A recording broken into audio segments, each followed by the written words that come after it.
বলেন যখন মোতাবাড়ি গেছে ভাই আপনি তাহলে বড় আরে ওইটাই আমি কি ক্ষেত্রে কইছি মনে করছো ওই মোল্লা সব যখন ঢুকে গেছে ইয়া আজকে খামটা আর নাই কইলেন বুঝছেন এই যে ভাই আমি আবার সই ভাই আমার সৈয়দপুরের শহীদ মোল্লা সাল ভাই আমার বাবা আজি আছে ভাই আমি মোল্লাগিরি করি না তবে আপনি যখন কইছেন আমি ইনশাআল্লাহ ওই দিকে তাহলে এদিকে মার কেন হেরা করে আমি দিন আচ্ছা ও কথা কই না তাহলে আমি স্যার আচ্ছা আঙ্কেল কোন বাবু বসেন এই যে মোল্লা এই যে তাহলে শুনেন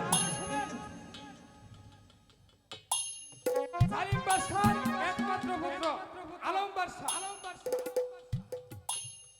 আলম সোহেল মানসিমা তুমি খুশি 1,01,000 টাকা তেল মোহর ধার্য করিয়া যমুনা সেতু বাকি রাখিয়া মানসিমা তুমি বলো কবুল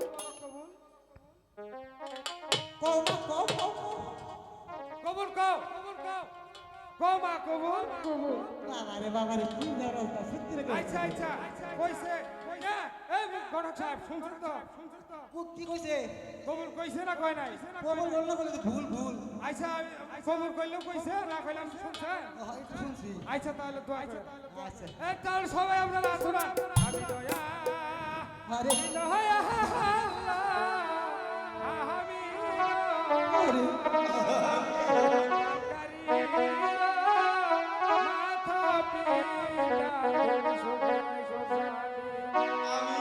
আরে শুনেন আমি তো আসলে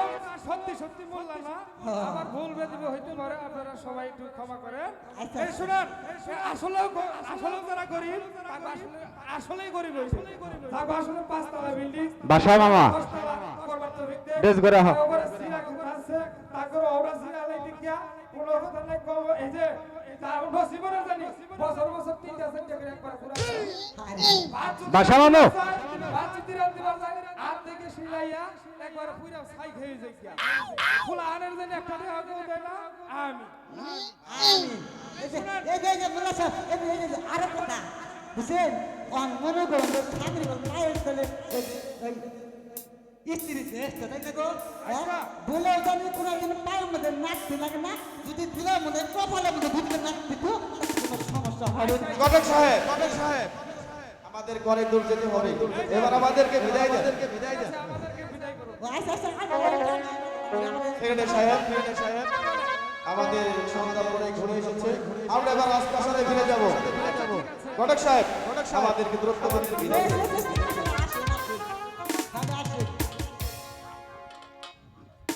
বাসা মামু এবার তোমার বিদায় নিয়ে তোমরা চলে এসো চলো সেক্রেটারি সাহেব আচ্ছা মার কাছে বিদায় নিয়ে আসো মার